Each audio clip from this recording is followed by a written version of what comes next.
just thinking about earlyhood recovery, okay?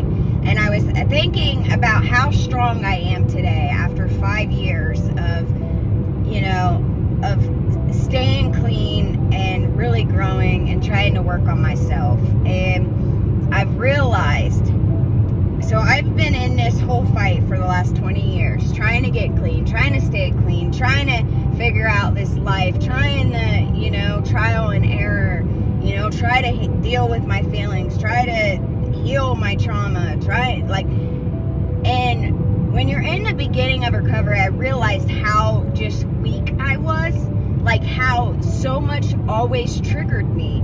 And that's what I was thinking about, like when you first get clean, not a lot of people talk about it, how it's like, you know, you're growing, you got to grow up in different stages, and at the beginning, everything will remind you of using.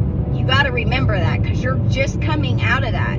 The bathroom, dude, the bathroom where I used to shoot up and do shit at, like in my mom's house, that shit fucking triggered me. I hated being in there. I hated seeing fucking shots from my fucking needle up on the fucking wall, you know, like when you blow the fucking air out of it, you know what I'm talking about?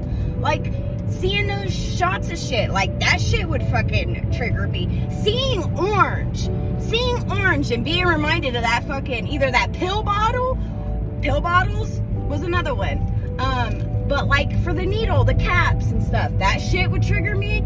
Fucking the smell of coffee when I was on heroin, the smell of coffee, the smell of vinegar, because that's usually what people, like that's what heroin smelled like, and that's what people would, if they ripped you off, they would give you coffee or shingle tar.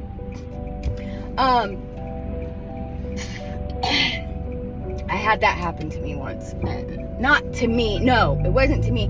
I knew somebody that sold it to somebody, and then called them and like, hey, by the way, don't be shooting that. I just found out it's not real. You know, like playing some stupid shit.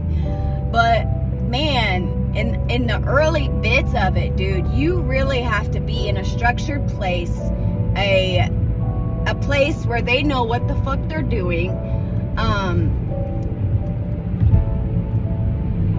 and you gotta learn a lot. You gotta be focused. That's why, like, co-ed places, dude, I don't think should be a thing. I don't think should be a thing. And I think that if you're gonna have a treatment center, you need to have it either a men and women, or you need to have but it doesn't matter. If you go to meetings, they're gonna see people, so they're gonna hook up, but at least they have a less chance, shit. I was, at TCC, we were in class with them, so not in class, but like we went to a school, guys were usually upstairs, but there was still ways to like meet them at the bathroom, meet them in the cafeteria in the beginning, in the morning, whatever, but it draws away from your whole point of being there. Because I can remember the first time I went to treatment, I started talking to a dude, and the whole time that I should have been in that class, focusing on getting my kids back, really trying to get out of that hell, I wasn't. I was too worried about writing that dude.